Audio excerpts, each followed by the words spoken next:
এখন দেখতে পারতেছেন আমি কিন্তু এখানে সকালের নাস্তা বা রেসিপি যেটাই বলেন এটা করতেছিলাম। আর করতে করতে দেখতে পারেন মন ভালো লাগলে কেমন হয় রান্নাবান্না, আর খারাপ লাগলে কেমন হয় রান্নাবান্না, এটা আমি দুই প্রকারই আপনাদের মাঝে দেখাবো। দেখতে পারবেন আস্তে আস্তে, আপনারা ভিডিওটা দেখতে থাকুন। এখন দেখতে পারতেছেন এটা কিন্তু আমার মন খারাপের রান্না। যখন মনটা খারাপ লাগতেছিল তারপরেও হয়তো ভালো লাগতেছিল না, রান্না করতেই হচ্ছিল, ওই জন্য এটা করেছি। দেখেন কেমন হয়েছে।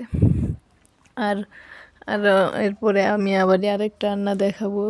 এটাও কিন্তু ওই সকালের নাস্তায়। দেখেন এখন আমি অন্য একটা রান্না দেখাচ্ছি, সেটা হচ্ছে এটা আমি মন থেকে করতেছি।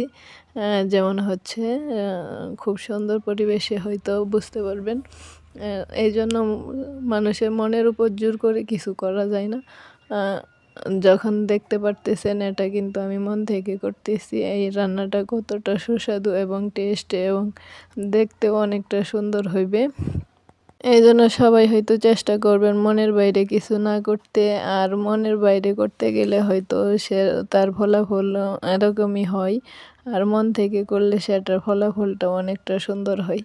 আর যে সুন্দর চায় সে কোনোদিন মনকে খারাপ রাখার চেষ্টা করে না, সবসময় চায় যে তাদের মন ভালো রাখতে। আর মন ভালো লাগাটাই জীবনের সবচাইতে বড় কিছু। আর এ ধরনের ভালো কিছু পাওয়ার জন্য ভালো মনেরও দরকার হয়। জীবনে সফলতা পেতে গেলে আগে মনকে সুন্দর রাখতে হয়, এবং কি তাদের মধ্যে মনের বাইরে কোনো কিছু না করাটাই ঠিক।